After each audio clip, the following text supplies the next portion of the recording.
ایک مرتبہ کا ذکر ہے کہ خلیفہ منصور نے اپنے وزیر کو حکم دیا کہ امام جعفر صادق رضی اللہ تعالی عنہ کو بہانے سے لا کر میرے سامنے پیش کیا جائے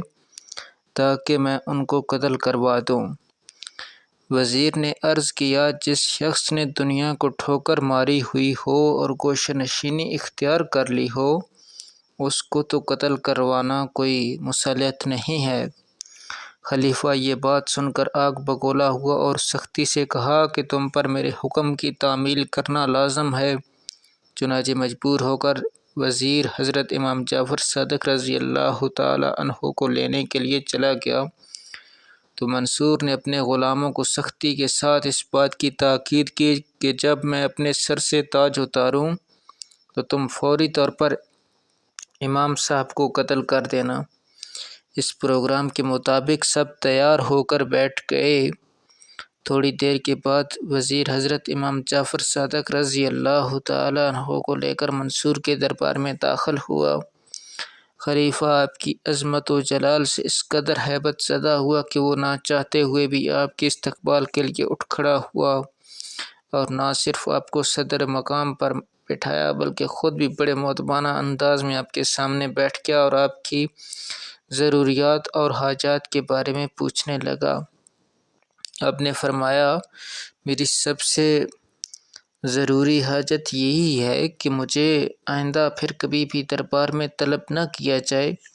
تاکہ میری عبادت و ریاضت میں خلل اندازی نہ ہو۔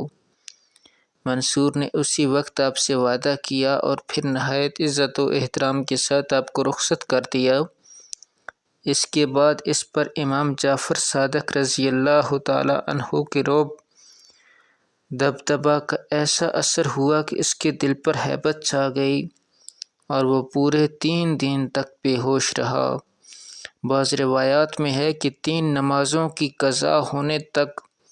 اس پر بے ہوشی اور غشی کی کیفیت طاری رہی۔ خلیفہ منصور کی اس حالت کو دیکھ کر تمام درباری حیران رہ گئے۔ جب خلیفہ کے حواس بحال ہوئے تو اس سے اس حالت کے بارے میں پوچھا گیا تو اس نے بتایا کہ حضرت امام جعفر صادق رضی اللہ تعالی عنہ جس وقت میرے پاس تشریف فرما ہوئے تو میں نے دیکھا کہ ان کے ساتھ ایک بہت بڑا اژدہا بھی تھا جو اس قدر بڑا تھا کہ اپنے دونوں جبڑوں کے درمیان پورے چبوترے کو اپنی گرفت میں لے سکتا تھا،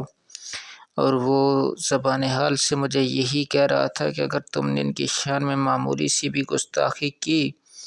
تو تجھے چبوترے سمیت نگل جاؤں گا۔ چنانچہ مجھ پر اس کی دہشت طاری ہو گئی اور آپ سے معافی